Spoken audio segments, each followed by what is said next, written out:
Indignant. Is Lionheart,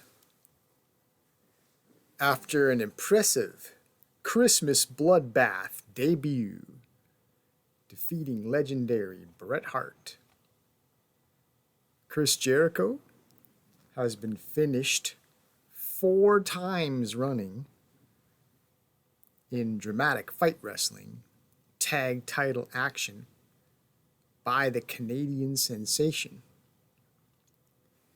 With that rivalry series now concluded, with a non-spectacular 4th match, Jericho, with reputation tarnished, seeks redemption by challenging the sensation to singles. In other words, can you do that to me when it's 1v1? So the Canadian sensation versus Lionheart.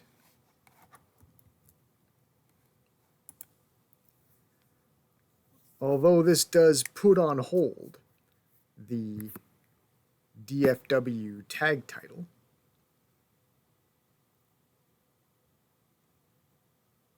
sorry, just checking some technical stuff.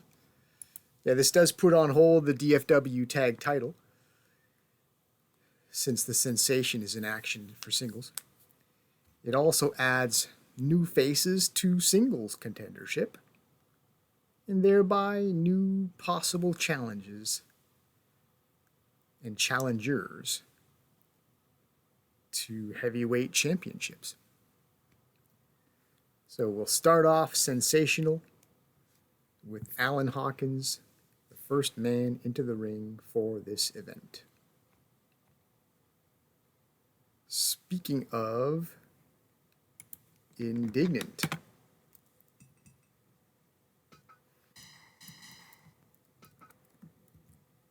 match 2.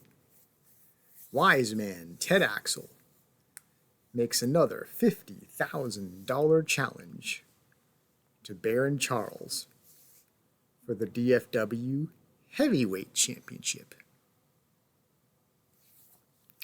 Owing to anger over having Ted's 3-defense reign for this title equaled by the Baron,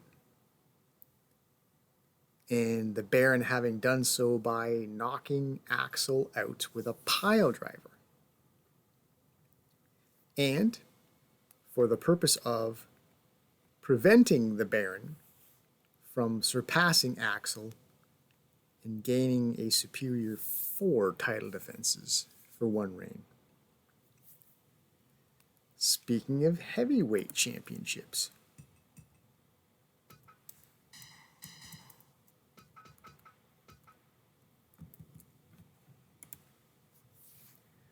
Big Titan is poised to set the record for title defenses in a single reign of any kind, with 10, over which Bret the Hitman Hart approaches the Titan and declares, "If you're about to attempt something that suggests you are the best, there's one man you still have to beat. The best there is, the best there was, and the best there ever will be. Only then can you call yourself the best." Big Titan calmly nods and replies, "Say when." So for Canada's Heavyweight Championship, Bret Hart battles Big Titan.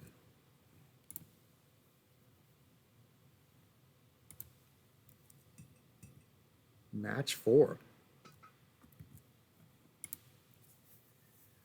With sensation Lionheart, and Hitman all assigned elsewhere.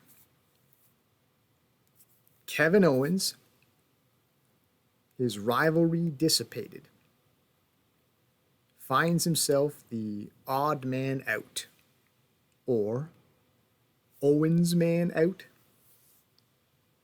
sitting alone in the dressing room, perhaps head hanging a bit low, dwelling on recent defeats.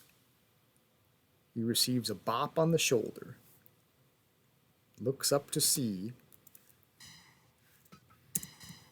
Iron Mike Sharp, who says, "I hear Team Terrible is looking for new challengers."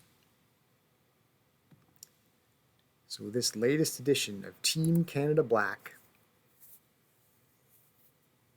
IMS, KO,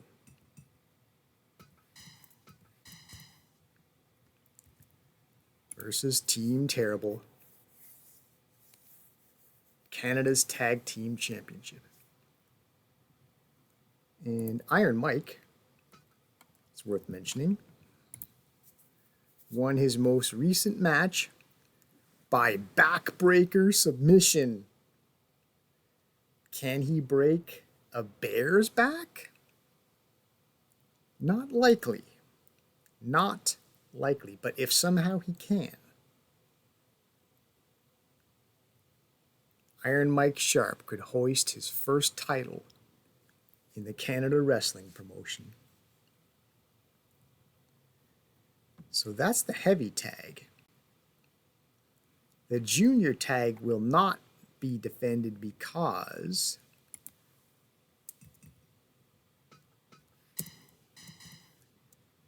Omega's got beef. In the previous event,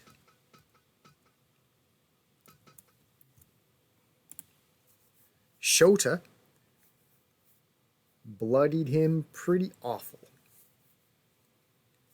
This would be heavy versus junior, but the irredeemable is fearless and has the equalizer tactics of weapons and fire. Gladly accepts the challenge. Kenny Omega versus Shota, which leads us to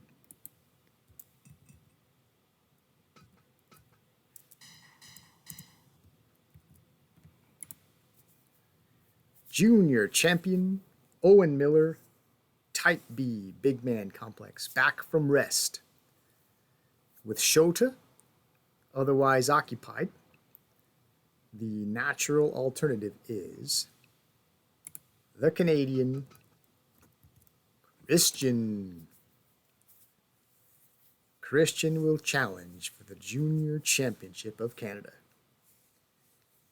And where does that leave Christian's friend Edge?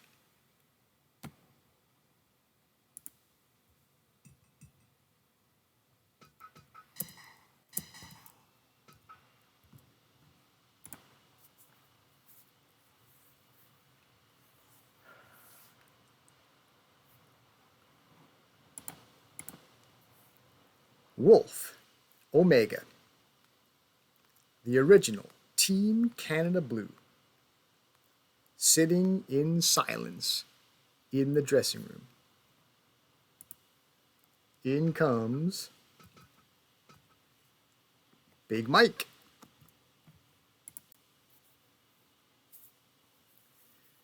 "Glad you're back healthy, Wolf," he says. "Okay, guys. Team Satan is ready to defend the 6-tag. Let's go issue the challenge." More silence. Big Mike. Guys?" Omega finally replies. "That little junior bastard, Shota, thinks he can slice me up, drench the mat with my blood. I'll squash him like the ant he is."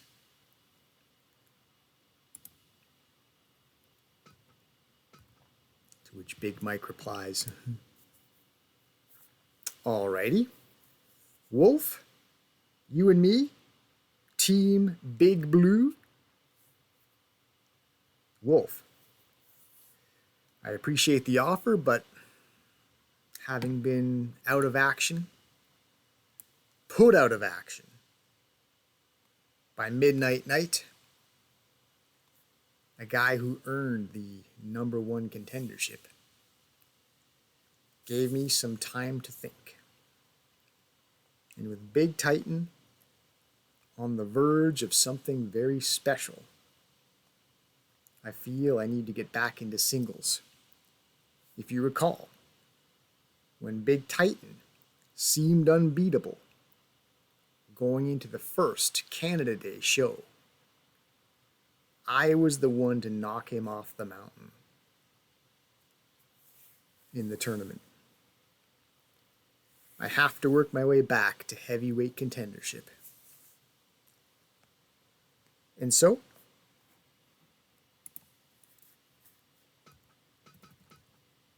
Big Mike seeks new teammates.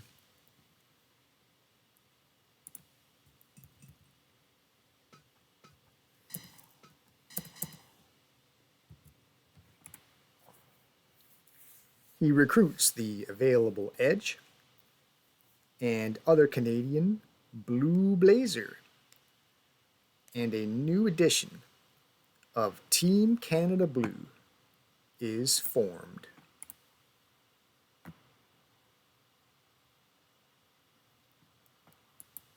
They will face for Canada's 6-Tag Championship Team Satan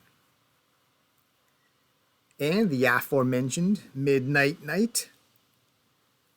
Midnight Night, yeah. Looking very impressive past 2 events. Wiping people out with criticals. And both times handling 2 opponents at once.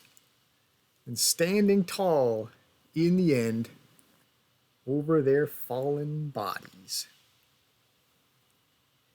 The most recent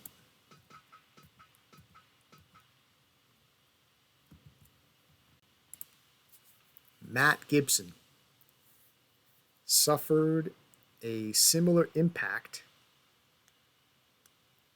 to the late Mr. Stoic, his friend.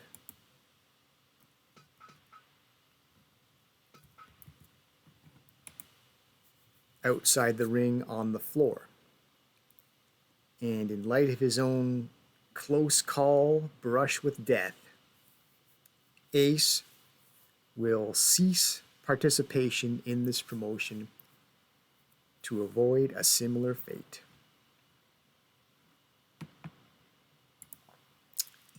Match 8.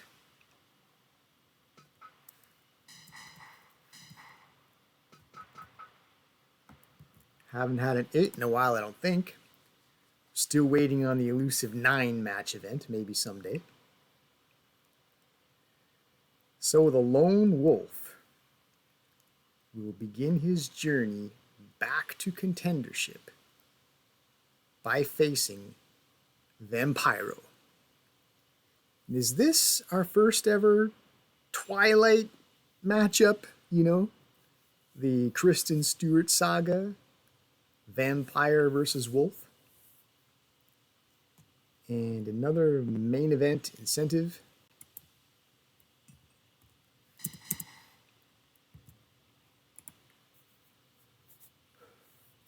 For Vampiro's trust to improve from D. See in the lower right there. Speaking of elusive, the trust C for Vampiro. You just improve his trust. Be so much happier about having this guy. Okay. And by the process of elimination,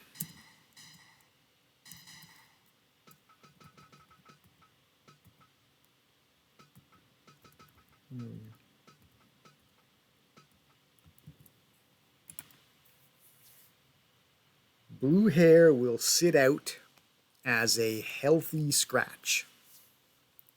I kind of feel bad, nothing against him, just the chips fell as they did, and he simply does not have a match. But on the plus side, he was granted his requested pay raise. You see salary right side middle in the profile, now in the 7,400s per month. 74 was the year I was born, so cool. Also pay raised upon request, his recent Team Blue partner,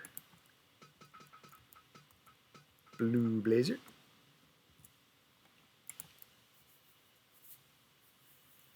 He received the middle or level 2 raise for his B trust. B, the second letter of the alphabet.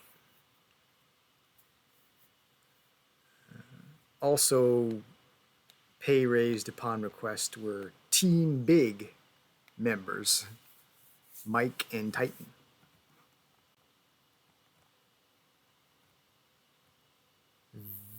Venue. We got the matches. We refer to the right column there. Max ticket price of $100 plus poster advertising equals 29,500 of the 30,000 capacity. So should be huge revenue.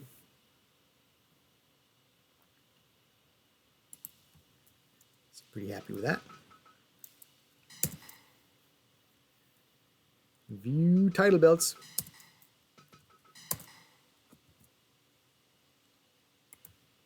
Oh yeah. Get myself out of the way. Right. Canada's Heavyweight Championship. There it is.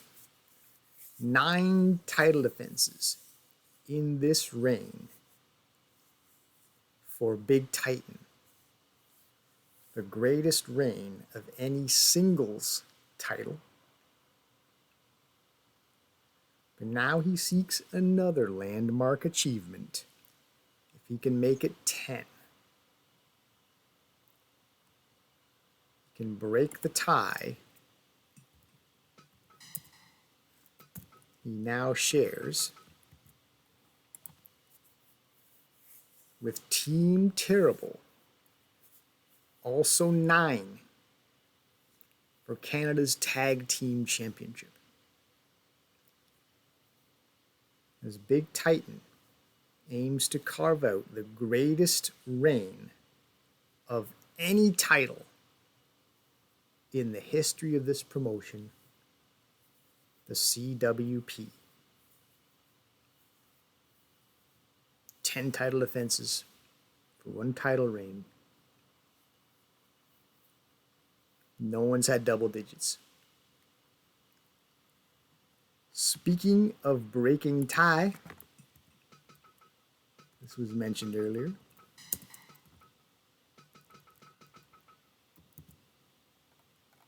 Three and 3 there. Dramatic Fight Wrestling Heavyweight Champion. Wise Man Ted Axel had 3 reigns,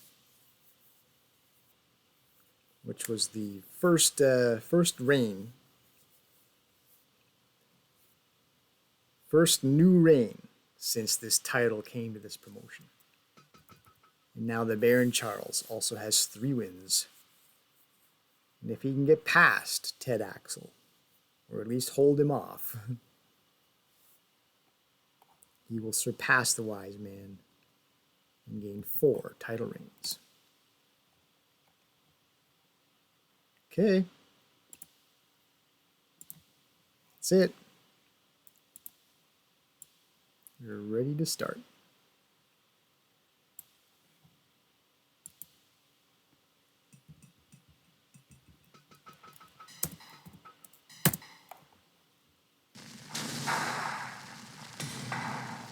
May of year 4.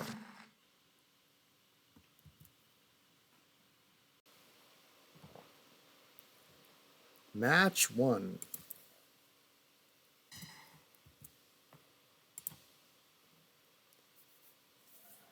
The most recent finish in this rivalry was by Sensational Superfly. If you recall, from year 1, second half, the Canadian sensation was briefly Canada's heavyweight champion. Could an impressive win over the legendary Lionheart one-on-one return the sensation to that picture? Or could Lionheart get his first sniff of singles gold? We'll start off with a delay. Delayed vertical suplex by the Lionheart. Chop, forearm smash. Sensation gets the abdominal stretch in there. Sensational stretch. Knee to the midsection off the Irish whip. Surprise roll up in the ropes would have been awfully quick. Under a minute, he had taken the Lionheart by surprise there and gotten the early finish.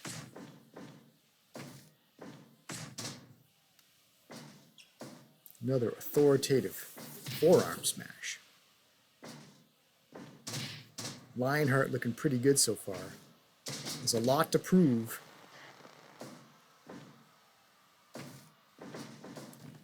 He's been dominated, owned if you will, tilt-a-whirl backbreaker by the sensation. Pretty much all of year 4 so far. Baseball slide underneath by Lionheart. If Jericho wants to prove that he still got something in this later stage of his career, now would be the time to show it. Sensational stretch again. As I said, the sensation has been heavyweight champion around here. I gotta think he's wanting to get back to that. Arm drag takedown, going old school. Drop kick attempted by Lionheart, but counter kicked by the sensation, followed by the headbutt. Northern light suplex. Neck breaker. Into the sensational sleeper. Arm drag takedown again. Appreciating the classics is Chris.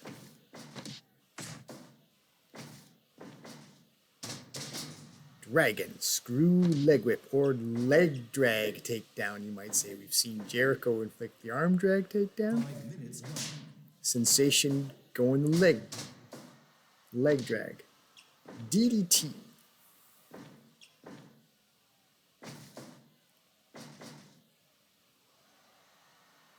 And doesn't mind being slow and methodical here. The delayed vertical suplex. Another headbutt. With, for all we know, the loaded mask. We saw that torture grind submission attempt there. Early for a finish at 6 minutes. Sensational snap suplex.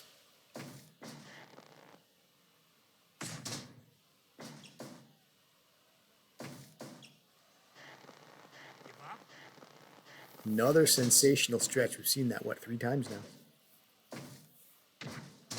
Every couple minutes, on average, he's uncorking it. Headbutt, followed by, almost followed by a turnbuckle attack. Might he have been going for another one of those sensational superflies that spelled success? Last event, side steps, the dropkick, a lot of S words. Coincidence? No. 4th, sensational stretch applied. Then keeping up that 2-minute average as we approach 8 minutes. 4 attempts in 8 minutes.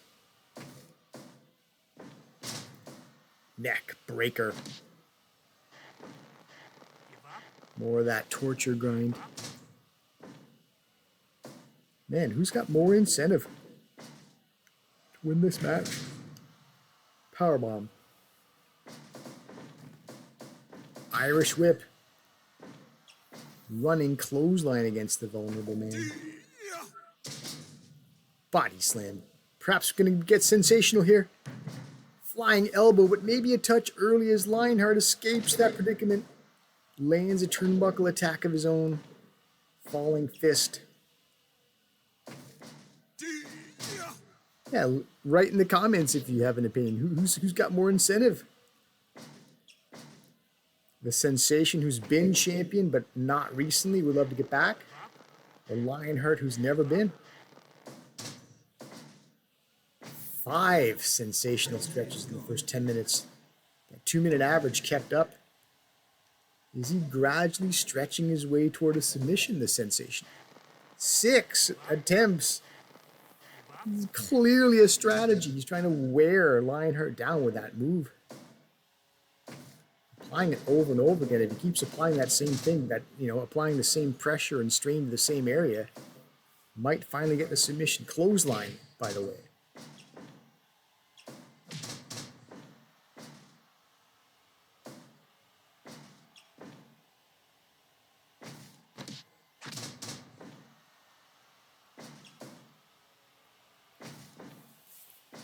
Lionheart with a more varied attack. Though we've seen that vertical suplex quite a few times. That time, Sensation slipped out of it. Crippler crossface.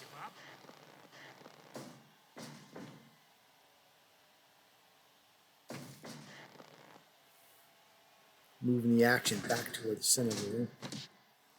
And he applies the crossface again. Squarely in the middle, nowhere to run, nowhere to hide. Oh, delayed. Brainbuster. So the Sensation doesn't mind a little bit of delay tactics.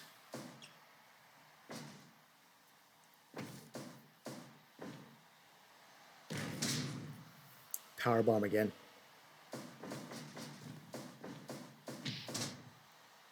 Again with that running clothesline. It seems like both men pretty in touch with the fact that this could be a long, drawn-out affair. Body slam out of the ring. The Sensation catching his breath rather than following up. Turnbuckle whip.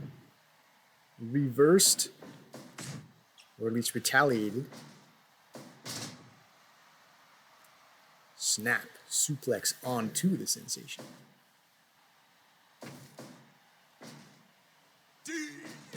Ew. Tombstone pile driver. Setting up the sensational splash, looks like. 1, 2. So that time it was better set up and more deep in the match, more likely to be successful. 2.9, by the way. Delayed. Vertical. Suplex. Oh. Charging drop kick. Turnbuckle to turnbuckle. Jericho's launched. Counter chop, however.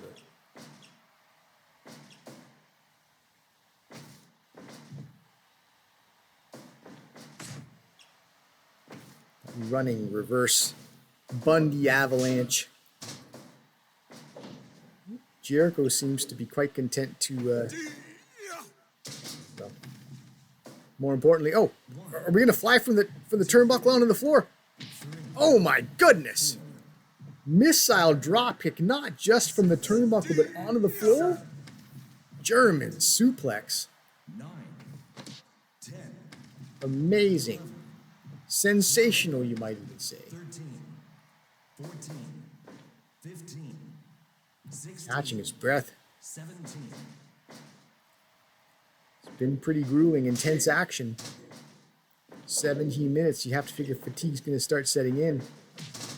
By single standards, you're in there the whole time. No tagging out. No rest. Jawbreaker. Headbutt. Eye rake across the mask. Partial protection perhaps for the sensation. Another jawbreaker. We've seen that a few times. Perhaps a type of strategy by Lionheart.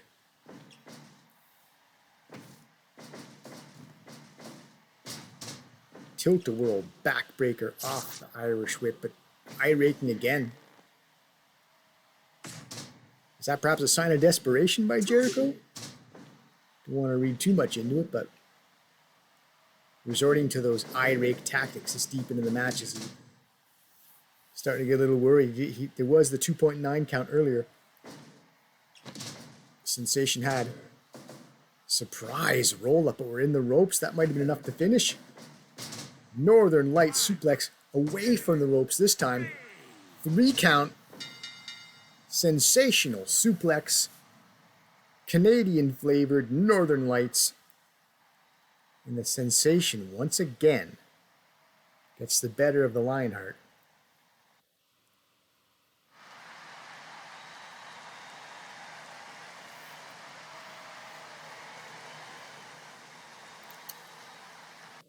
%100% match evaluation. And it's interesting because just in a couple matches away, we have the Sensation's tag title partner, the Hitman, is challenging for Canada's heavyweight championship. Has the Canadian Sensation made his case for next? As he's been very impressive in year 4. The Canadian Sensation, Alan Hawkins.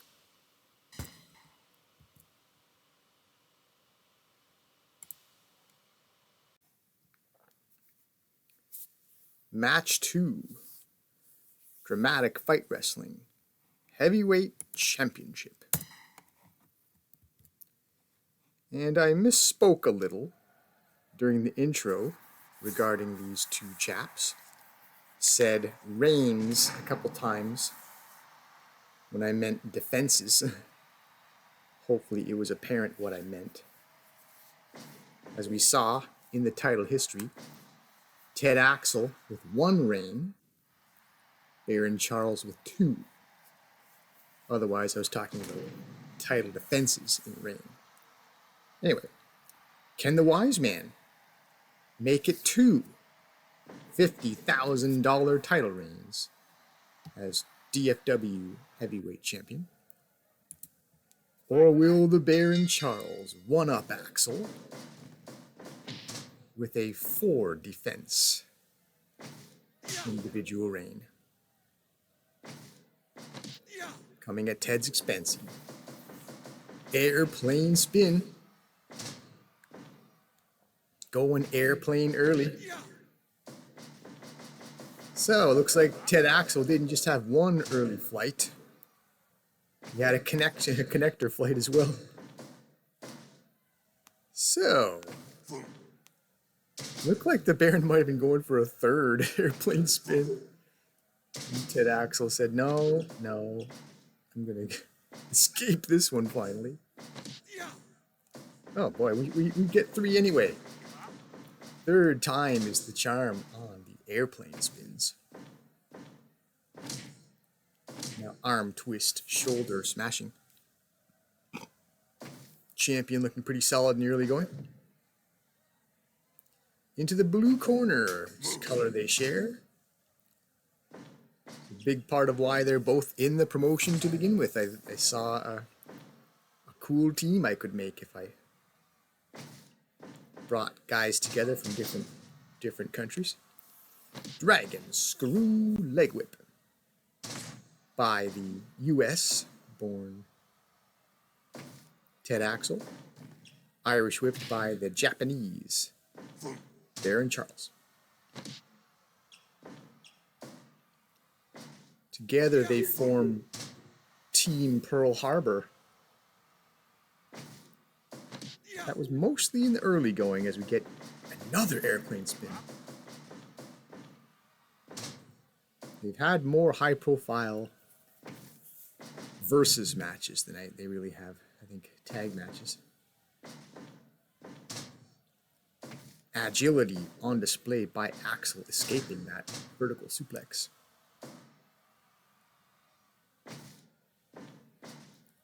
So he tacked the leg with the shin breaker, now twisting at the arm, so going after the limbs. Looking to dismantle the extremities of the champion. Sleeper hold.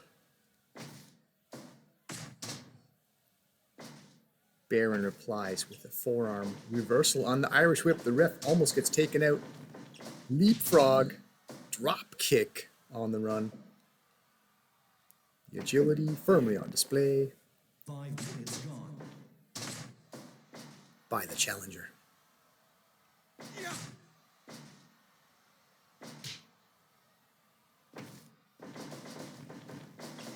Yeah, the referee's got to get out of the way. There's been a lot of Irish whipping.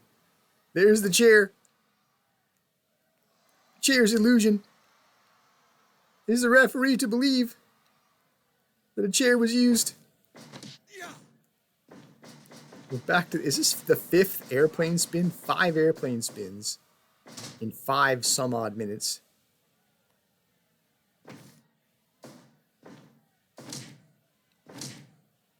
Back to the arm twisting, so both these men don't mind attacking the limbs.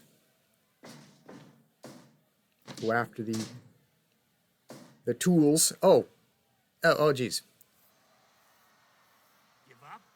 It's a shame that I'm... I could be calling that move. Nothing else was on the tip of my tongue to say, but how do you call something like that? What's the commentary for what we just saw? I've come up with something or other in the past, but it's weird stuff, man.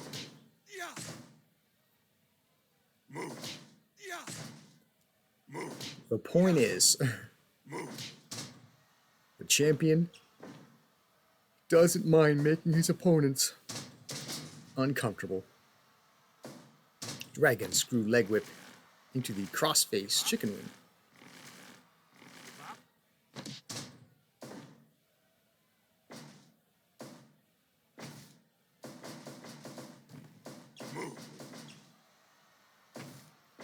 Superman punch dodged by the Baron.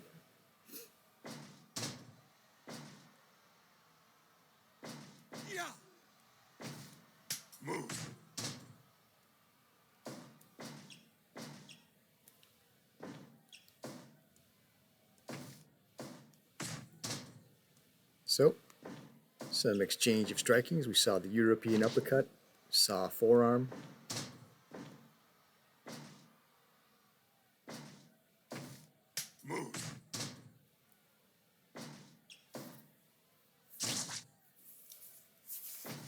Eye rake by the champion, looking to change the complexion right now. A little bit too back and forth, a little too even maybe for the champ's liking. Saw a vertical suplex there, and then that rodeo arm breaker. Drop kick down low.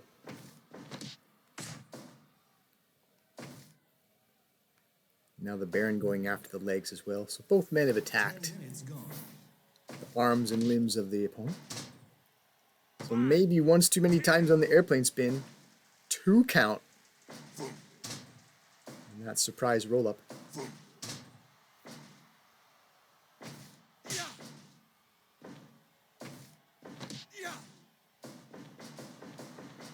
Now, needless to say, it is a downright strategy by the champion to make his opponent dizzy.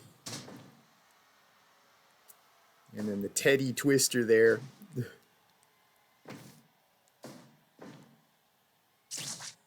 Oh, poke to the eyes midair. To counter that, probably a power bomb. Now the steamroller. Well, Axel's vision's impaired from the eye poke. He's now getting flattened. So he can't even tell what's happening to him. All he knows is that he just got absolutely flattened, crushed by something. There it is again. So it didn't learn from the first time.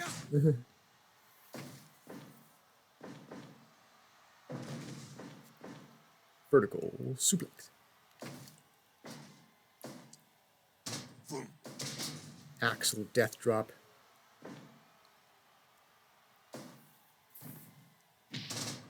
$50,000 missile drop kick.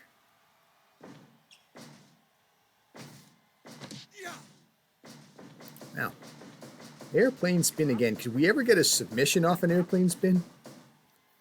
We've seen it so many times. The referee does check for submission. What was that, flapjack? By the challenger. Vertical suplex in reply, and oh! Headbutt down low.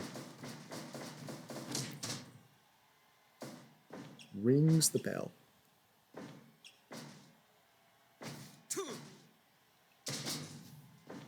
Well, the Baron's going to go up top. Oh, falling fist to the, well, you saw. So we're seeing some low blow tactics as well as an evolving strategy.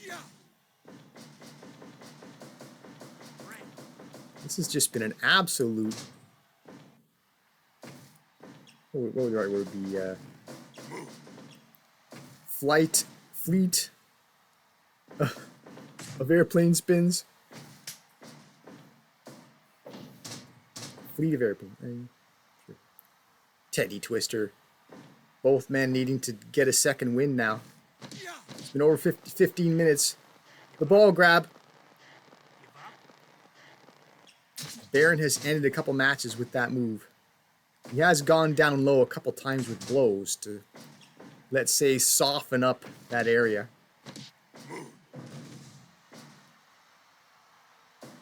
Perhaps setting up the eventual submission.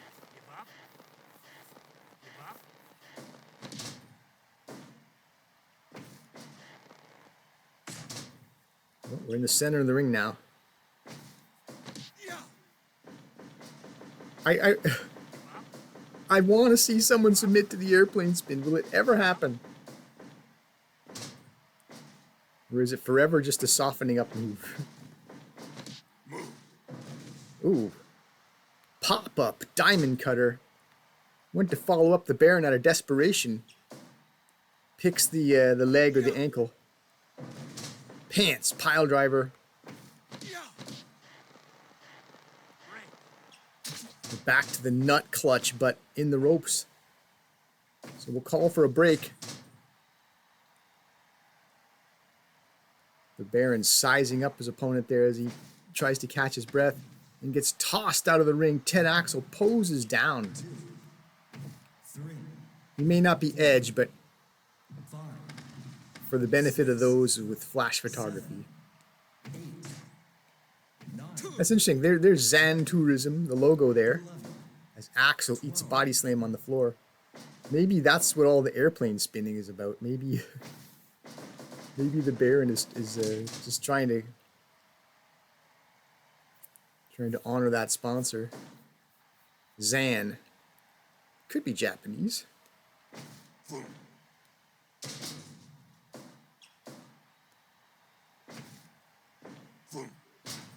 Oh, wow. Seems to me I should know the name of that move. I think Cody Rhodes does that.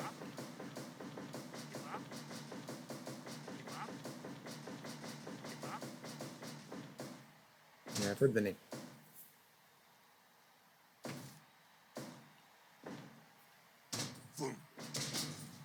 So another Axel death drop. Will that be the death of this title reign?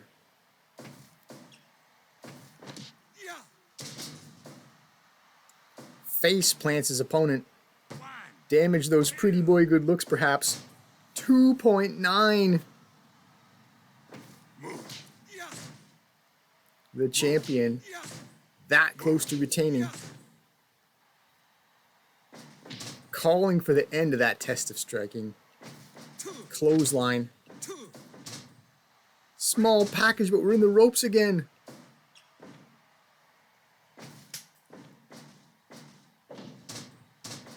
Could that have been the finish were it not for the rope break? Teddy Twister again. Old school on the hip toss there.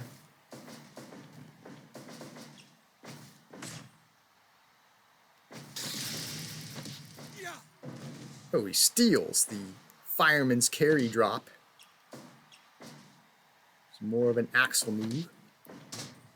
Oh, he's going for the backbreaker submission. And we have it.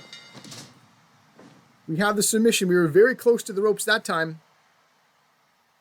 But just far enough away that we could actually ask for the submission. It was received. The Baron Charles has done it.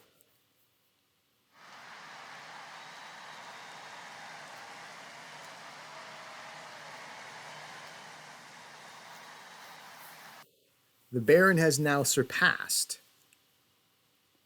Ted Axel's 3-defense reign. They were tied. Now the Baron has a 4-defense reign, which is now the best reign for this championship since it became a part or a subsidiary of the Canada Wrestling promotion. So, I would say this title is now firmly the Baron's. So 100% match evaluation. Very close. I mean, it's been an argument to keep series going when the match evaluation has been this strong. It's always entertaining when these frenemies mix it up. Because there's history there. Being friend, being foe, competing for championships, individual accolades. And today's individual accolade goes to the Baron Charles Still Dramatic Fight Wrestling Heavyweight Champion.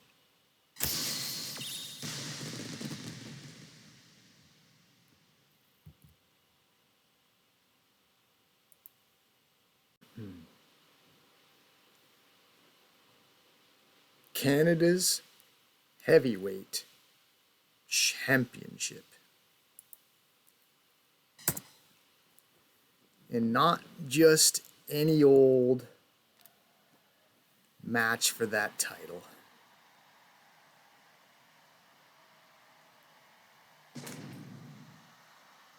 If the champion can hold off this man here, Bret the Hitman Hart, Big Titan, will have the greatest title reign of any shape or size in the history of this promotion, the Canada Wrestling promotion. You would have 10 title defenses, single reign. He would be undisputedly the best this promotion has seen. And he gets the Titan strength going early. He knocks his man down with a clubbing blow. So first blood to the champion. I don't know how much that means because the challenger has seen many seasons in the squared circle. Loses the test of strength, eats a leg drop to the back of the head, however. And then leg drop, yeah, working the back of the head. Drop kick that time too. Double arm suplex, maybe a bit early to try a power move like that. The Hitman was wise to it. Eats a shoulder, however. As Big Titan is exerting his strength and power early on. Body slam. Stomp to the gut where that black symbol is on the midsection, whatever that is, of the Hitman. Body slam, however, a Bret body slam in reply. It eats another one from Titan. So Titan reasserting his power. Again. Vertical suplex. Bret Hart still got some agility in those old bones. Escaping it. Some back and forth. Arm drag takedown.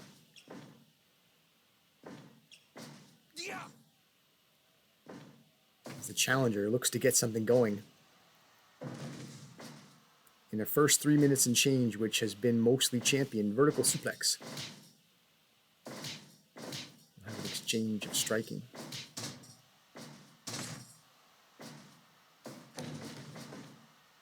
I think Bret Hart's has had one of the more distinctive punches. Remember his old matches? Body slam. We're into the middle of the ring here. 2 count. Pretty early for a 2 count. But the champion has been dominant in recent times. Drop kick. Strength and agility. He is a rather superior athlete. Running boot to the face. 2 count again. As we reach 5 minutes. Arm drag takedown. The Hitman trying to take the Titan off his feet there. Oh, exploder suplex. You might take away some of that power, which we just saw again. Arrogant pin attempt. 2 and change.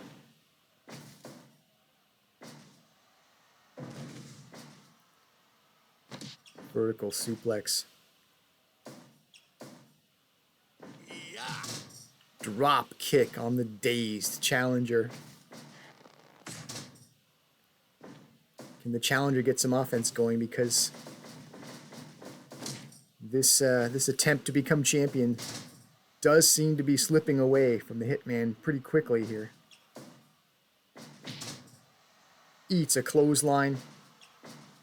Titan beckons to the crowd for support or recognition, maybe. Don't know if he needs much of an assist right now. Maybe it's almost more like, you know, like the Roman Colosseum. You might look around and just receive the adulation. Eye rake. Will that give Bret Hart some sort of foothold in this match? Back body drop. He's dazed, on the move. Titan spear. 2 count again.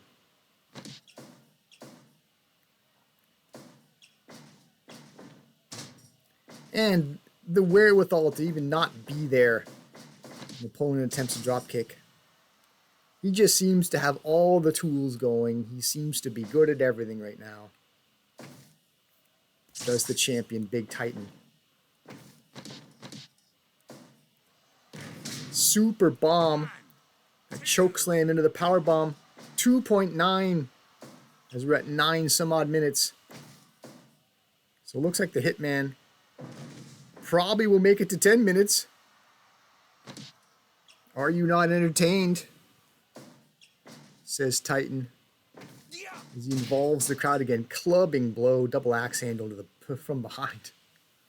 Brutal tactics among other things. 10 minutes gone. And then avoids the strike. He's even nimble on his feet, is the champion. Swinging neck breaker. Into the turnbuckle, drop kick. Just exploits him while he's trapped in the corner.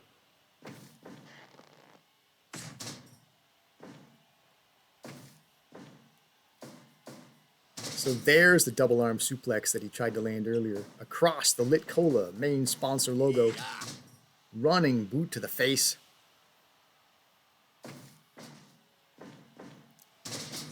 And just to make his point about that earlier double arm that was countered with the backdrop. He's accomplished it twice since then. Folds him in half with the back suplex.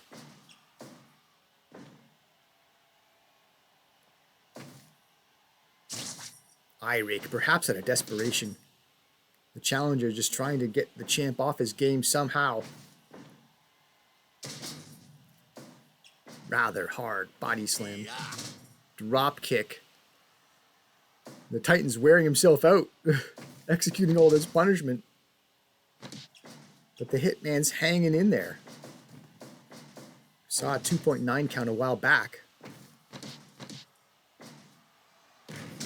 But he's extended the match. We're on to 13 minutes now. Super Bomb gets another 2.9. Reverse atomic drop. Attacking the groin area, let's say. Oh, pile driver. Might that be what the challenger needs to get into this match? Always vicious to behold when someone does that. I always kind of hold my breath when someone gets pile driven. Could be a neck break after all. Titan Spear. The Hitman admirably kicks out, but not before 3 count, and there you have it. He's tired, but it was dominating.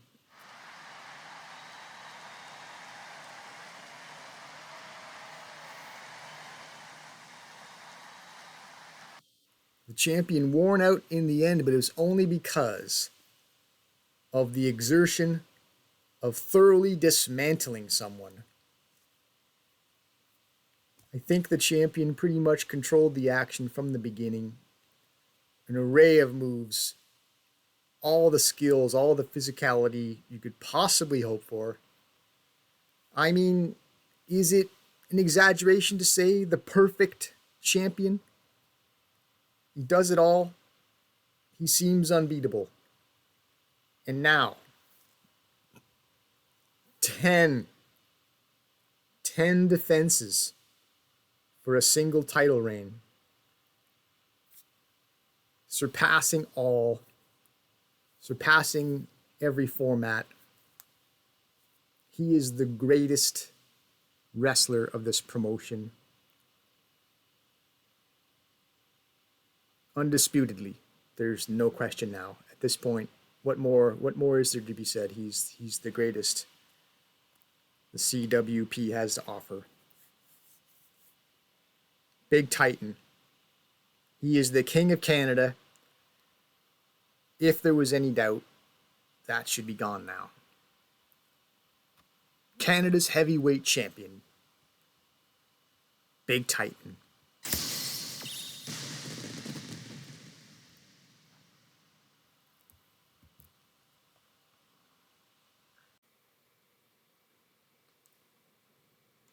Match 4.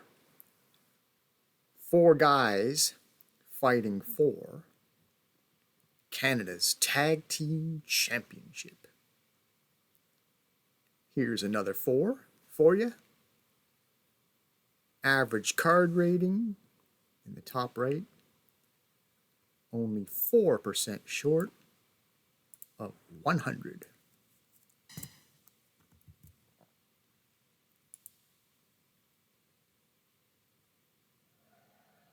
Iron Mike Sharp gets his tag title shot.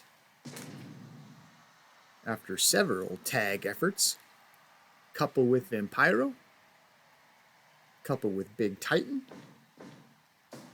couple of losses, couple of wins, hung in there well enough for the stars to align.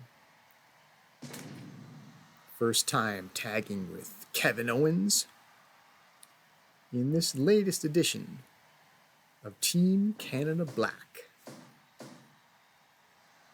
And they'll face Team Canada Black and White, essentially. Don't normally call them that. As long as we're talking about colors, why not? The Bear drops down low into an ankle pick and then goes for the neck crank right off the start, going for like a 14-second submission. Mare onto the Bear. Bear Mare in reply. So it's the battle of the mares so far.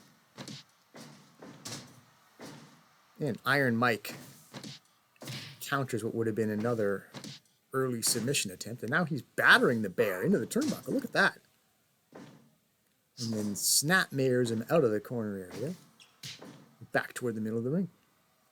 Now the bear's backing brazenly into the blue corner, the challenger corner. No fear at all. Looks like he's welcoming it 2 against 1. Bear mare into the challenger turnbuckle. Goes for the mounted guillotine. Iron Mike, after feeling the bear strength, figures, well, wouldn't hurt to get tagged out. Get Kevin Owens in there. Owens, who's had nothing but disappointment in tag, gets a chance for redemption here as he teams up with Iron Mike. Going for Canada's Tag Team Championship. He's been competing for the DFW for a while. Now he's in the Canada. And he's come motivated, clearly. He's a big man. He temporarily gets the better of Terrible Ted in the test of strength. Could this be his time finally?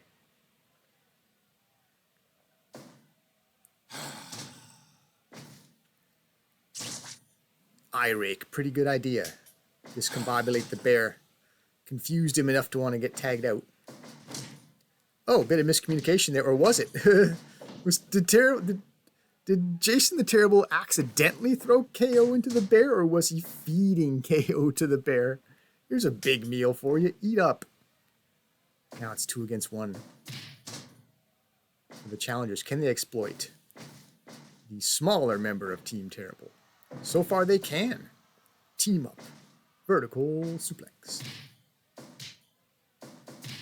Exchange of blows to the pelvis area.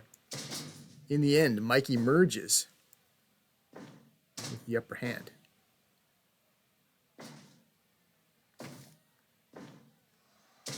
Sidewalk slam. Gets KO in there again. 5 minutes gone.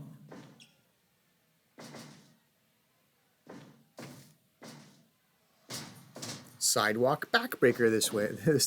Yeah, well, so far Team Canada Black has taken this out to the sidewalk.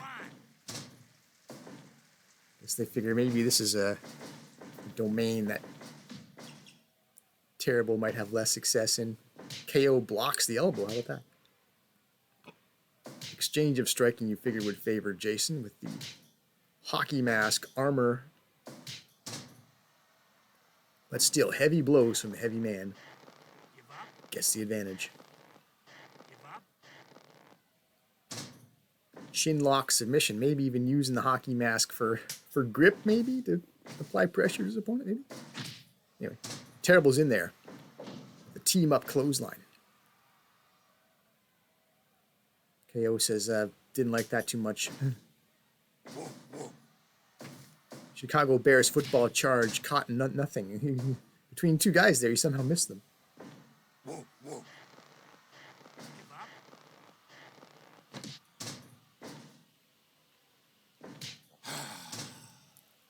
7 minutes. Not that the time's very significant right now. It's not like we were expecting a finish by now. Huh. Was that a strategy? I thought Iron Mike flees the bear there, gets tagged out quickly, but then throws him out of the ring. Maybe it was a strategy. Maybe he was just trying to get a 2-on-1 going. Didn't quite work out. And we have a bear hug in the middle of the ring. There's the Chicago Bears football charge successful, knocking KO down. And then slaps him down for good measure. Neck crank in the challenger corner.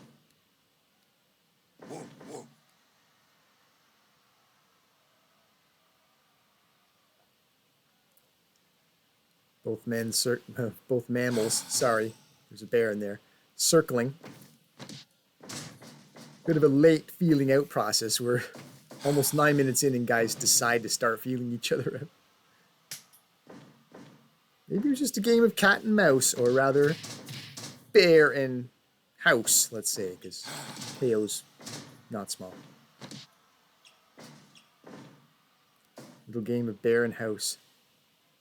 I don't know. Maybe. If you like it, leave it in the comments. I don't know. You need that validation. Have some understanding. I'm making this stuff up on the fly here. Anyway, assisted power bomb. 10 minutes gone. Good teamwork on display by Team Canada Black. And Jason takes his turn getting tossed out of the ring. This time KO gets the memo and tries to follow up. The chair, though. Jason the Terrible found a steel chair he was going to whack with, but cramped quarters out there. KO manages to disarm. 11. But now we got a kendo stick again. Maybe not. Okay. Irish whip into the guard wall. KO asked the crowd, did you enjoy the back alley brawling? How about that? How about some cheers for that sort of violence? Team up clothesline again. Maybe a desperation takedown by Iron Mike just to try to fend off a 2-on-1 the best he can before gets back to something more resembling fair anyway, as the bear lands the headlock, hip toss takeover. Yeah, and I was about to say resembling fair. Still not going to be a fun time fighting a bear, even one-on-one. It doesn't sound exactly fair, is it? We saw the result. But, you know, I was reasonably entertained, I think.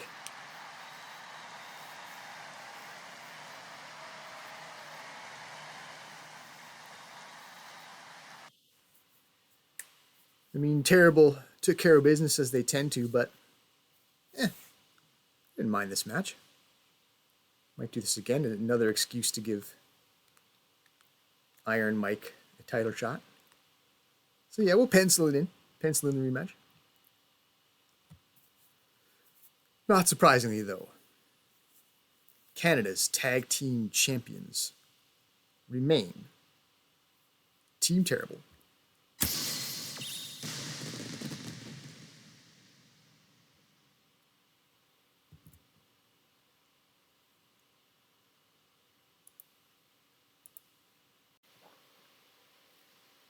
Average match evaluation, hanging in there at a respectable 90%. Can we get back over that 90% mark with match 5? I think we have a good shot. We have Kenny Omega, who was always exciting, explosive.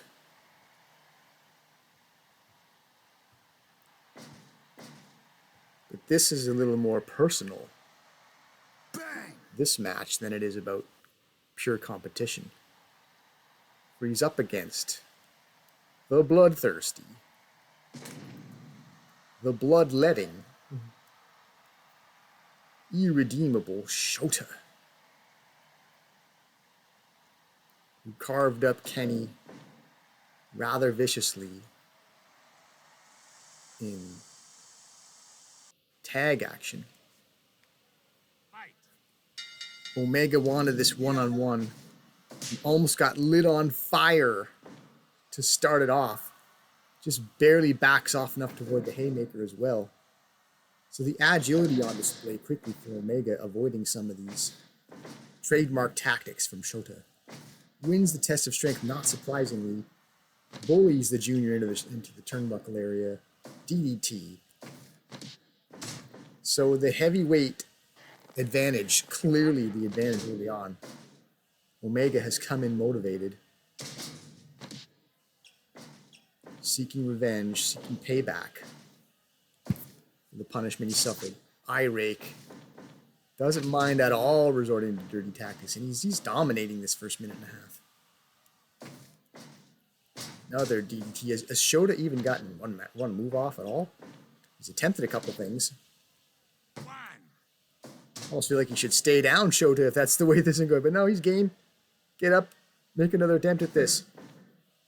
Third DDT. Well, there was a match a while back where Christian landed a series of DDTs against Shota. Perhaps Omega scouted some of those earlier matches and deduced that Irredeemable was susceptible. Super kick for the second time. This has been a complete one-sided affair. 3 minutes of Omega. Finally a jab landed by the Junior. He was losing the test of striking even too. And that's what he does. Double arm pile driver. 1, 2. Shooting star 2.9 already. Wow. I mean, unless Shota gets something going here quickly, I'm going to really feel bad about making this heavy junior match. Just barely avoids that clothesline, sees it coming well enough. It was too slow developing. And finally, some offense, the torture grind, but Kenny, the larger Omega, just pushes him off. Holding and hitting. Okay, some striking getting landed now. Shota's getting something going. Wow. Some sort of tilt-a-whirl sit-down powerbomb? I'm not sure exactly. Now, Kenny getting a good look at the cola aspect of the main sponsor logo. There's that double arm pile driver again with the shooting star combo. Yeah, maybe this should never have happened. Well, I mean, little unfair heavy versus junior, but it felt like in the context of what happened last time these two mixed it up. Issuing the challenge was reasonable. Accepting it was reasonable.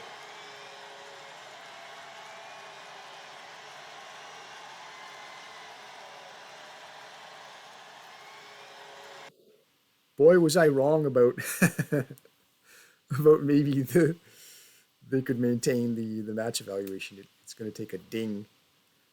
But I don't know. Maybe we could do this match again, because maybe Shota could argue. Now, we all know that's not what you normally get out of me. I normally put on a much better, much more exciting match, and it was, maybe I was a little shell-shocked by the heavy versus junior. I'm not used to fighting a bigger man. If you give me a chance to regroup and try this again, maybe we can try a rematch. Maybe. Maybe. We'll see.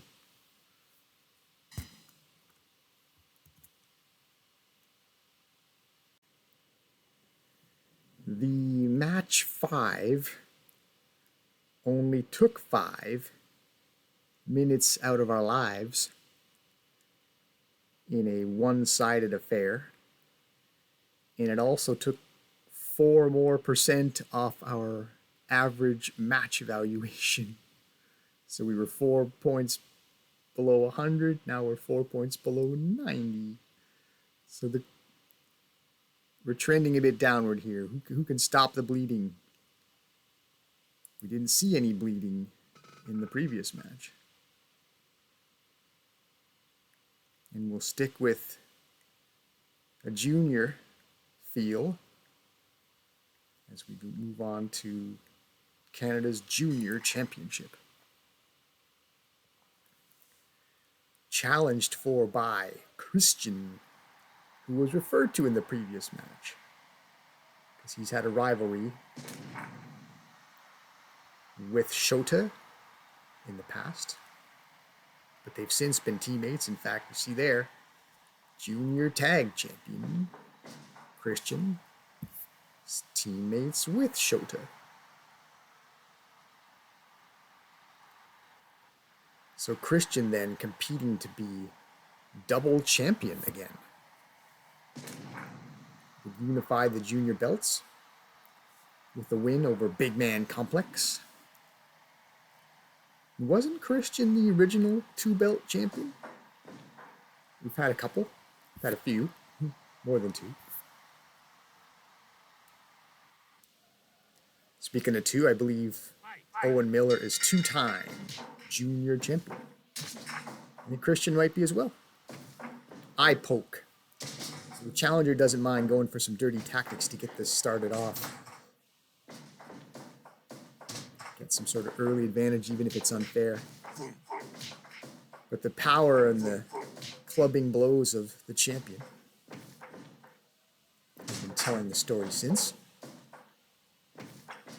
Christian, though, taking the, not the big man, but the big man complex off his feet a couple times. Flying body press. Looked spectacular, but maybe a bit early. The champ ducks under. Then eats the drop toe hold. Eye poke again. Probably a good strategy, even if it is a bit off color, to attack the vision, get the champion disoriented, and then seek an advantage. Look at that. Side step. Counter striking. Dragon screw leg whip. Eye poke again. Pretty good idea. But the champ is not phased. He comes right at the challenger. Press slam into the Boston crab. Power on display by the champion. Oh, but DDT into the turnbuckle area.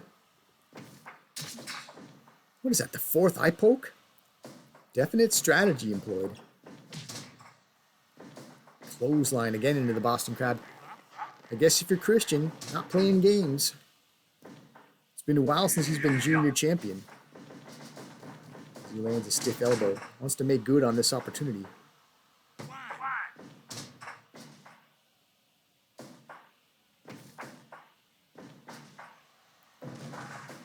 Vertical suplex.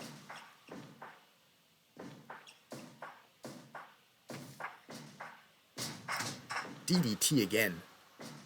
On to the Lit Cola main sponsor logo. We talked about the previous match. Omega was utilizing the DDT several times against Shota en route to victory. Back suplex is employed. Ken Christian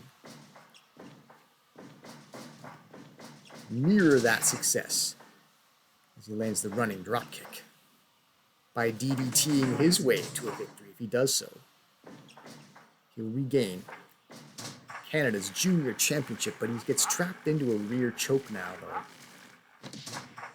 Pulled down on the mat.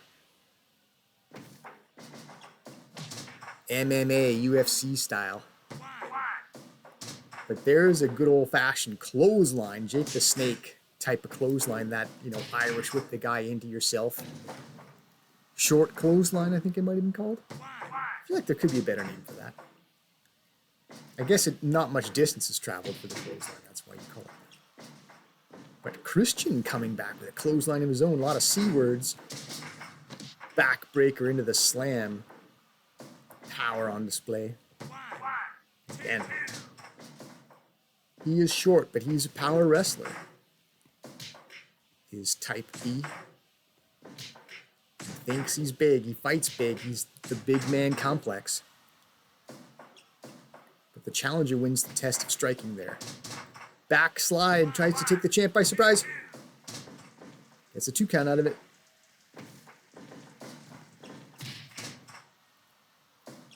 Spinning side kick to the midsection. Tries to follow up, only to eat a double elbow. It's always interesting when one man can deliver a double elbow. How does that work?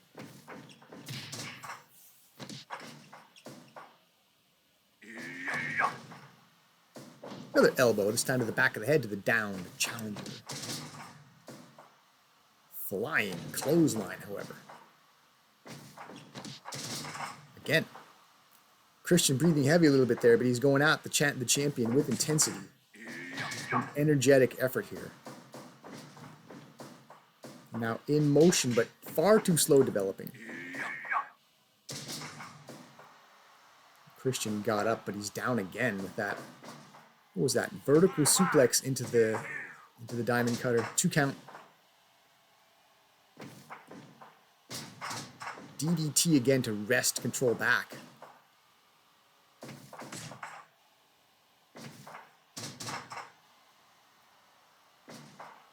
Arm drag takedown. Folds him in half again with the back suplex.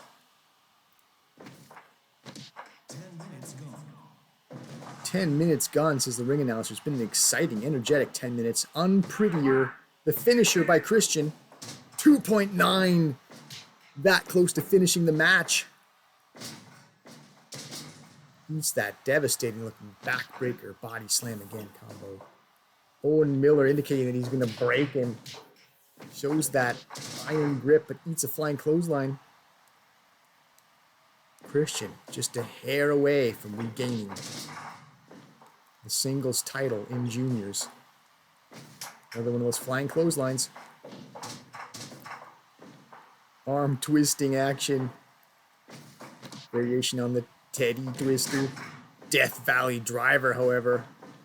Now he's going in motion again, but oh, he's not the quickest on his feet for a junior.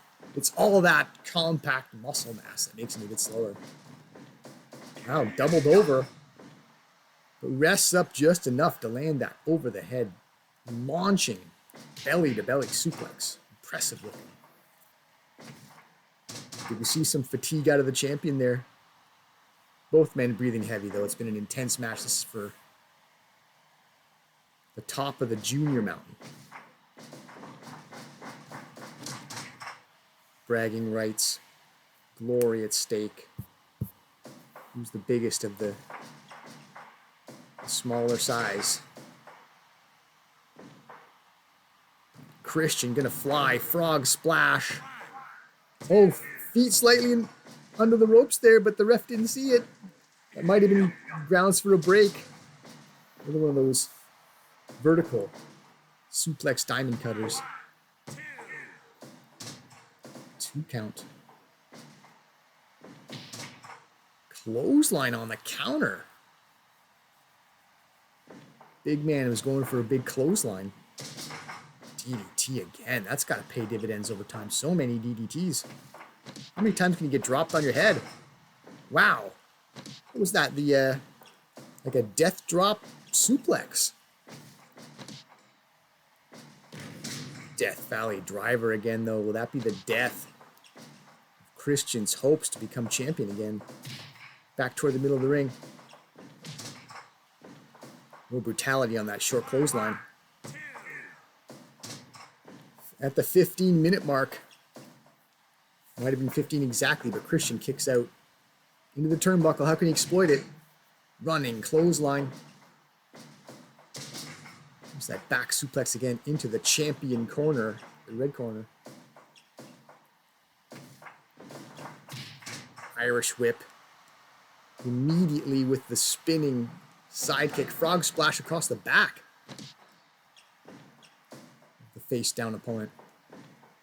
Will that be enough? Yes, it is. We have a Canadian once again as Canada's junior champion. It's been a while. He's unified the titles again. Got them handy.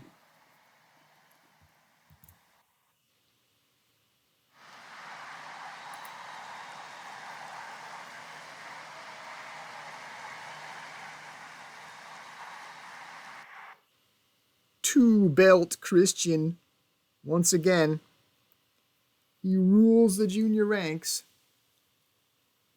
He's the singles champion. Once again now to add to being also the junior champion. Has all the gold. Doing Canada proud. Congratulations, Christian. You are the man again in the junior division. New!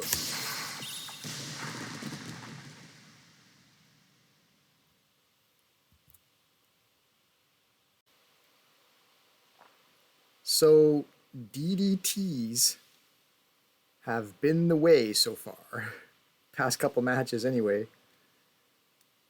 Have been the routes to victory. DDTs as a strategy repeated. So there are 3 letters to the DDT as we move into the 3-on-3 for Canada's 6-tag championship.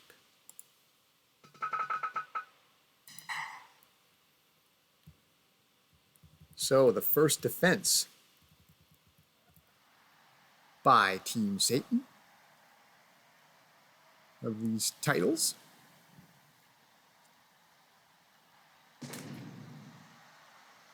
against first ever Team Canada Blue edition. We've had various combinations. This time it's Blue Blazer, Edge, Big Mike, who's become the leader of Team Canada Blue in the wake of Wolf and Omega seeking singles paths.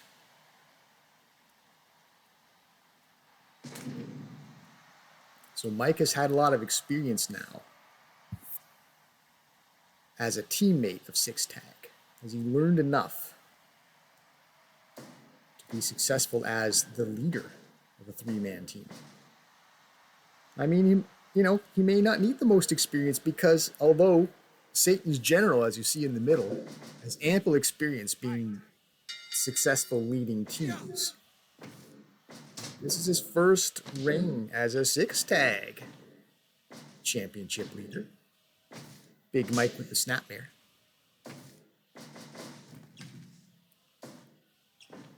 Blue Blazer knocked off the apron. And there's knocked off his feet was Big Mike with the low blow. Satan's General seeking an early equalizer to the sheer mass of the rival captain. Even as I say that, I mean, Satan's General is not a small guy. He looks tall out there. Big Mike might be broader as he hits the body slam. The General has the height advantage, maybe a bit of leverage to make up for the lack of sheer power. Well, not lack. It's not lacking. Look at the guy. Just up against Big Mike. Some guys might seem a touch ordinary. Big Mike is thick as heck. You could call him Thick Mike. Body slam sends his chief rival out of the ring, but the Midnight Knight, tosses the big man out after. And looked like he was game to take it out to the street, but he took so much time flamboyantly showboating for the crowd. Opportunity missed to follow up on the outside. Now we'll get the Battle of the Blondes here as Edge gets in there. Body slam. The Knight.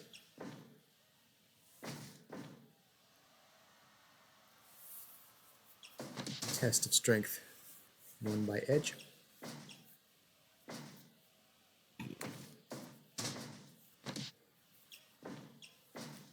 Arm drag takedown. We're cramped into the corner there, although you do get to see the Zaka TV logo bottom middle there. We don't often see that. I mean, I'm sure the crowd, front row especially, sees that logo often enough, but doesn't always come through on the broadcast. But they are one of the minor sponsors after all. They're not paying for premier advertising. You know, big power over in the challenger corner is the foot soldier with the press slam. 5 minutes gone. Sends the superhero tumbling out of the ring. Running shoulder attempt there, but the agility on the Blazer. Oh, but he walks into the clothesline there. He got out of harm's way, but stepped back into it. Well timed by Will Stewart. Flattens him with the clothesline. Looking pretty impressive so far. Is the foot soldier.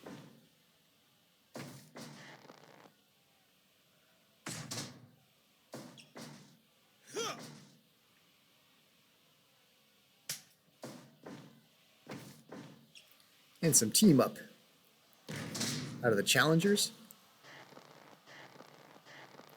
Power bomb blue by those two. Oh wow. Edge escapes that predicament in an underhanded fashion, but hey, look at it this way. The champions were the first to cheat. Sharp shooter applied.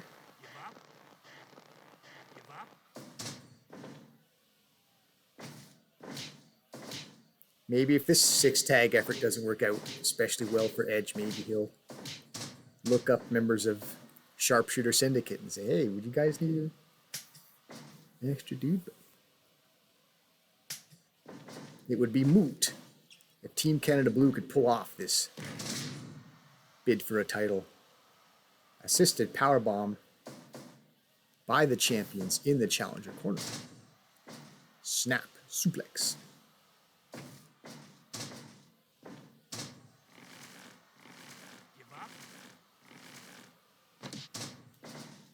So arm drag takedown into the sleeper hold. Pretty good combination. Combination wrestling by Midnight Knight.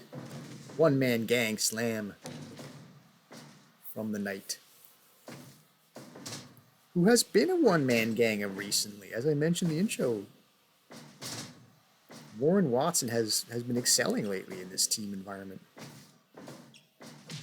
Looking good, fighting more than one guy at once. What can I say? He says. Maybe you can hear me.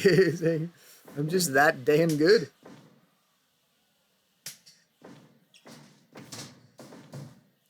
We have a confused brawl as 4 men fight at once. Assisted powerbomb.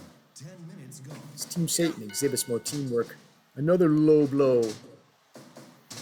So the General gets a bit of retaliation onto Edge for Edge having retaliated with dirty tactics. Battle of the dirty tactics. Maybe these two could go for singles one time. Double arm suplex.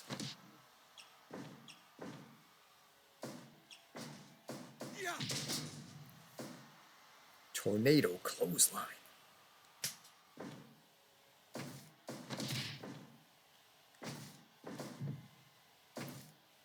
I should have rested my voice a while before calling this match. I'm feeling a little dry, a little strained here, but I was excited for the match.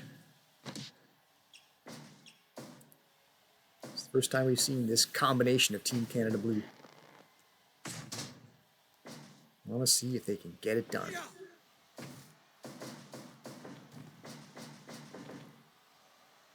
Off the Irish whip, we have press slam.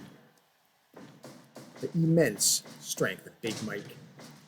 Running senton splash, backsplash. I don't know, do you like the name senton? I guess it's the official wrestling term, but I like backsplash, it rhymes. Anyway, what do we see, the short clothesline there? Big Mike battering his way out of that wrong part of town, though. Forearms just knocking the Knight around. The Knight responds, though, with an Irish whip. And just battering Big Mike back. Barrage of blows in the blue corner into the Boston crowd. A lot of bees right now. Both men attempt to strike. In that confusion, they both fail. Another one-man gang slam. He's like, is any chance one-man gangs in the crowd?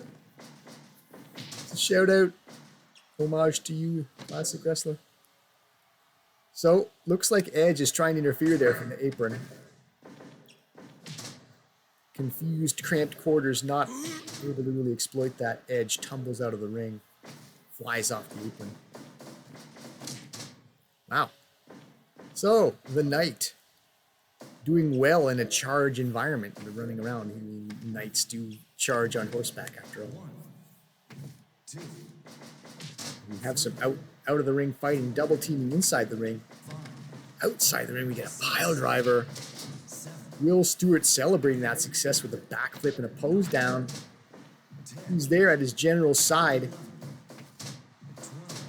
And they're just working over those 2 original members. Team Satan. Working over Big Mike on the outside. Low blow from behind. And that bought the Midnight Knight some time to get his breath after he was fighting 1 against 2. I didn't really see how that went because it's always interesting when there's outside fighting. You don't always see it, so I wanted to focus on the outside fighting. To watch the match back, maybe see if the Midnight Knight fared 1 against 2.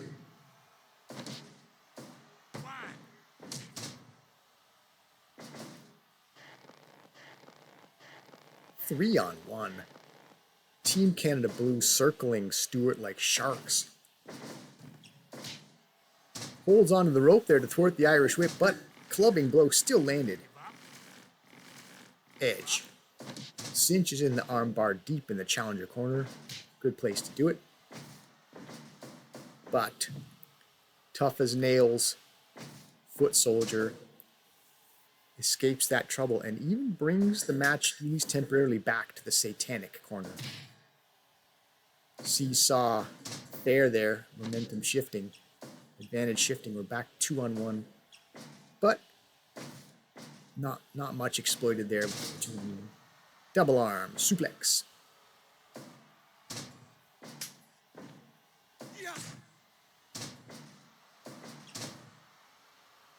Wow. Celebrating. A good time being had in there by the foot soldier. That's twice we've seen that. Oh, delayed vertical suplex out of the ring. Midnight Night was going to fly there. Look at that. He beckoned the oncoming members of Team Canada Blue. He's like, I've never been afraid to fight two guys at once. Saw an assisted powerbomb there. Confusing action. 2.9. At some point there, I think all 6 men were in there fighting. Discus strike over there on the blue side of the ring. Over the head. Vertical. No, what was that? Belly to belly over the head. Suplex. Hard to keep up with all the action. This is what you get sometimes with 6 tag. Guys start crowding the ring. Multi-dimensional violence ensues. Clothesline, running clothesline, edge, running knee drop.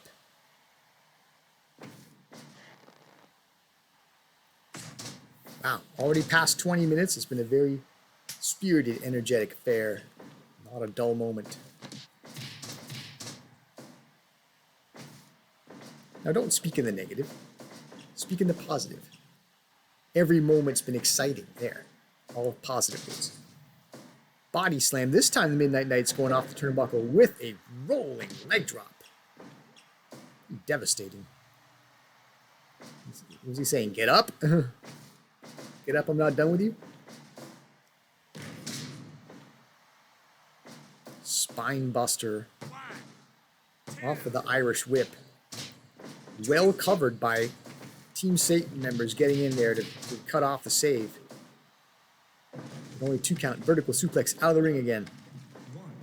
But Edge not in any position to exploit that as the General gets in there to engage. And Satan holds off the superior numbers while they wait for the Midnight Night to get back in there to equal the numbers. We quickly devolved back to a mere 1-on-1. Flying strike of some sort? I'm not sure what that was. Again with the rolling leg drop from the top rope. Spectacular looking move. But Edge, wisely, gets tagged out.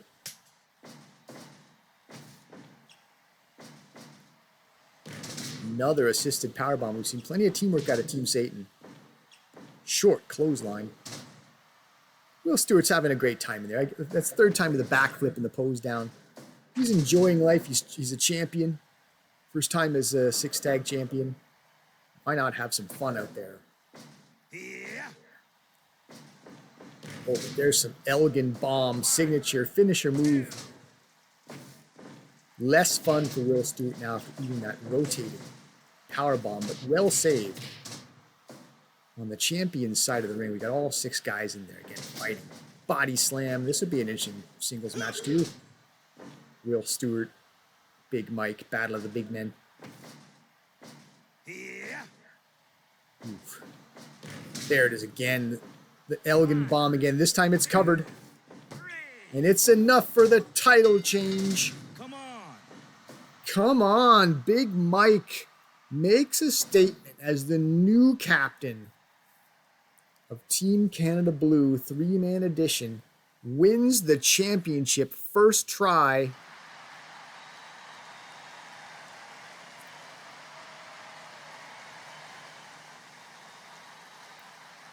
Does it in style with his signature. Mike Elgin, the Elgin Bomb.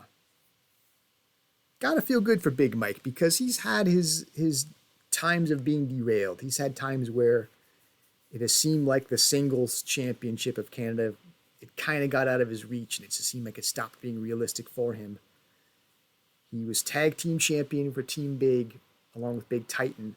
Looked good for a moment, but then coping with the bear took it out of him and he just didn't want to do this anymore and just he needed to get back on track somehow. He found his niche as a teammate in the six tag under Wolf Hockfield's captaincy. Now that Wolf has moved on, seeking singles glory again. Big Mike says, "I'll take up the mantle. I'll spearhead the Canadian charge toward regaining six tag gold, and he has succeeded. I'm happy for you, Big Mike." The Canadian team is once again Canada's six tag champions.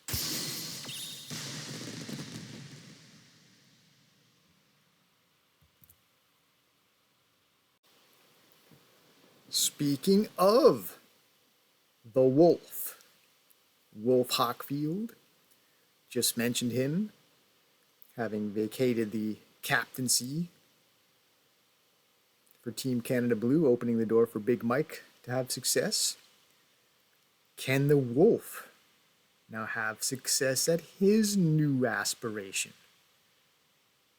To get back to the singles championship of Canada. It's been a while. The fire's been relit. And the first step to that journey, he needs to go through a freaking vampire. Good luck. Vampiro has been menacing at a lot of phases since coming into this promotion. And I hate to be biased. I try not to be partial, but it's been much talked about. Vampiro has made it clear to me behind the scenes he doesn't necessarily plan to stay.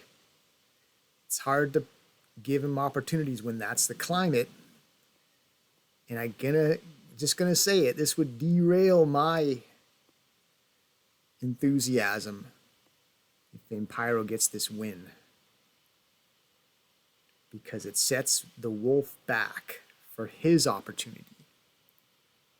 I mean, if Vampiro wins this, his trust better go up to C, right? Because if it doesn't, then this is kind of well, great for you, Vampiro, but it doesn't help my promotion if you're a guy who continues to threaten to walk out. So I'm just going to say it. I'm rooting for Wolf Hockfield in this match. I'm rooting for him. It would make for a better story. And it's the main event. Let's do this.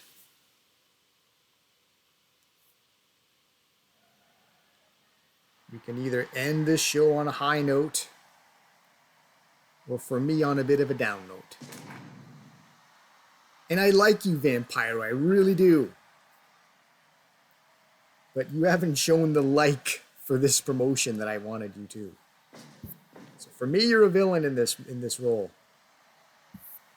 He's soaking in the Canadian cheers. He is Canadian. It's part of what makes it painful. I want him to want to be here. I just need him to show me he wants to stay. Give you more opportunities. I'd be happy to. But for now, if you don't mind, lay down for the Wolf. So that he can start getting building blocks toward. It would be a great story if he could go back to challenging Big Titan. Those two men fought in the original tournament, Canada Day, Episode 7. Here we go. Kicks on display, blocked by Wolf. Ducked under by Wolf, so we've seen toughness, we've seen agility already out of the now lone Wolf versus villainous Vampiro. awesome strength of the wolf. Even stronger than a vampire.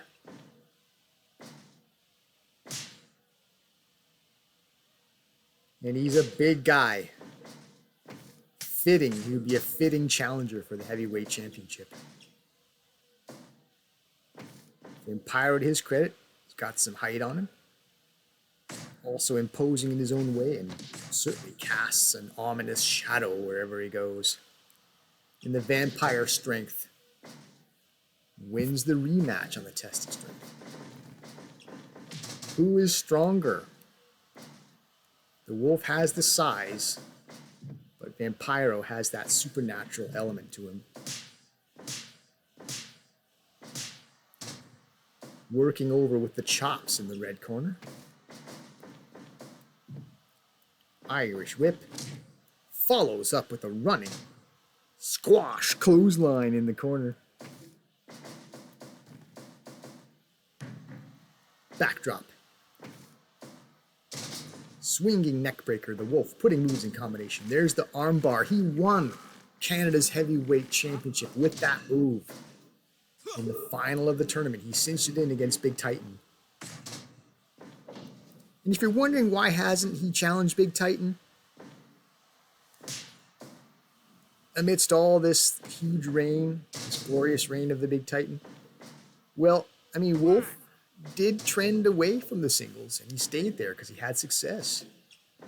And if you go back in the history, I won't ask you to find the events, but it seems to me the Wolf has had one or two matches with Big Titan in singles action, just sort of in the middle of cards, not necessarily the main event. And Big Titan was on the upside of those matches. And, they were building blocks toward Big Titan doing what he's doing right now. So I don't think you'd say it's overdue.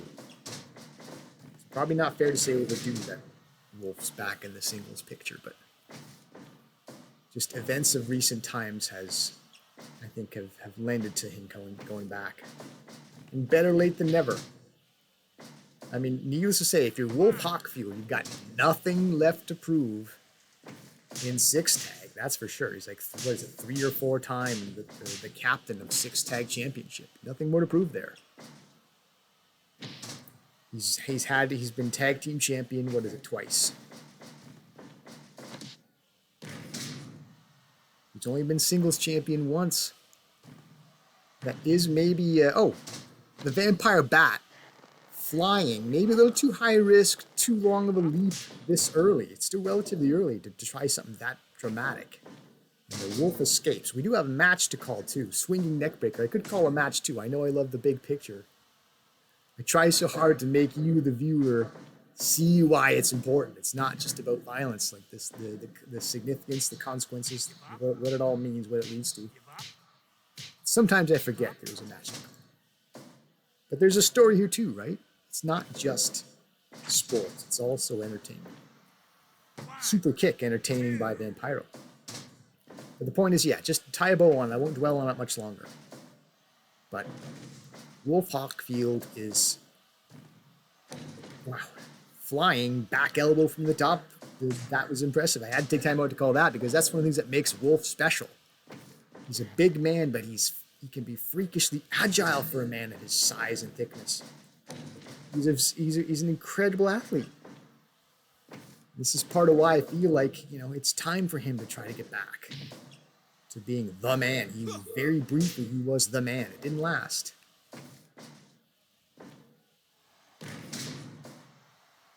Vlad the Impaler, DDT. And the Vampire Bat flies with the headbutt.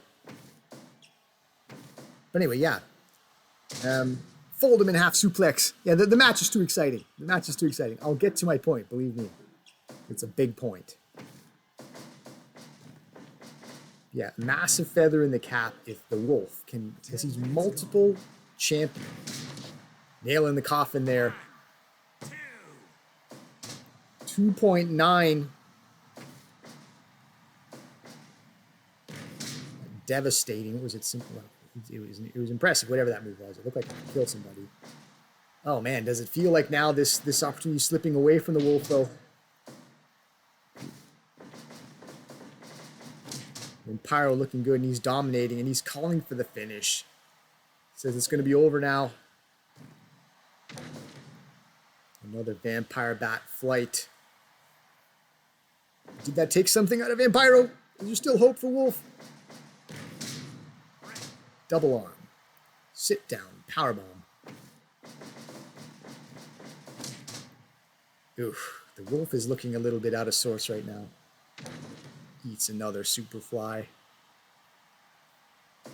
If they're both exhausted, it could still be anyone's match.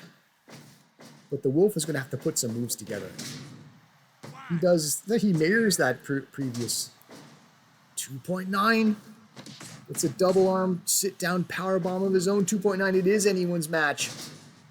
Just folds him in half like a folding chair with that suplex. Roll up though. There's a surprise. Is he going to steal it though? Is Vampiro just going to steal this match? He stole it. It looked like the Wolf was regaining momentum, but it was swiped. Swiped at the moment of truth. Vampiro spoils the party. If you get... Yeah.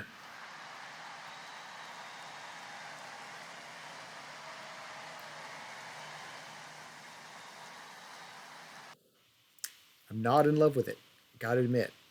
I was rooting for the Wolf. It makes for a better story. But 2.9s apiece. Both were within a like I say, within a hair of getting the victory. So, tell you what, we could do this match again. It would be exciting. There's meat on this bone already. I've made it personal. I don't know if it's been personal between these two guys, but I made it personal from what I want to see.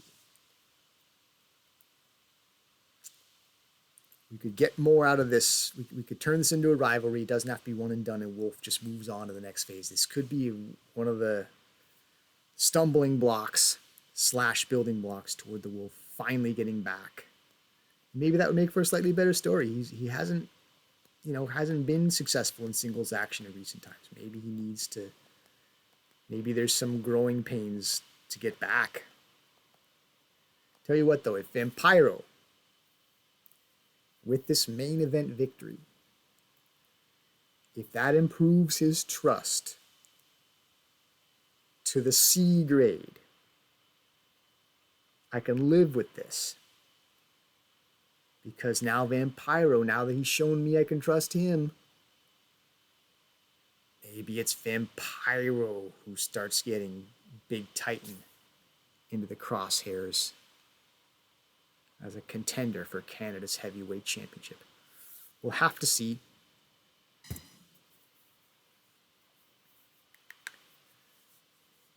So Vampiro wins the main event, over 80% match evaluation. Mid-80s for average for the event. I'll take it. Great success, and we should take a look at the money here because it's going to be a lot. Max ticket price at the biggest venue we've held so far. We've been here a number of times at the 30,000 venue, but I don't know if we charged $100 ticket price. In any case, the revenue alone over $4 million. Is that a record? Sounds like it. When have we had over 4 million? And even the profit on the monthly balance there, close to 4 million in profit. There's another 4 again, 54 million. The net worth of this promotion, knocking on the door to 55. January, February, March, April, May. And this was month 5 of year 4. I'm obsessing with these numbers, aren't I? Better stop the episode before I get too carried away with all this. Tune in next time.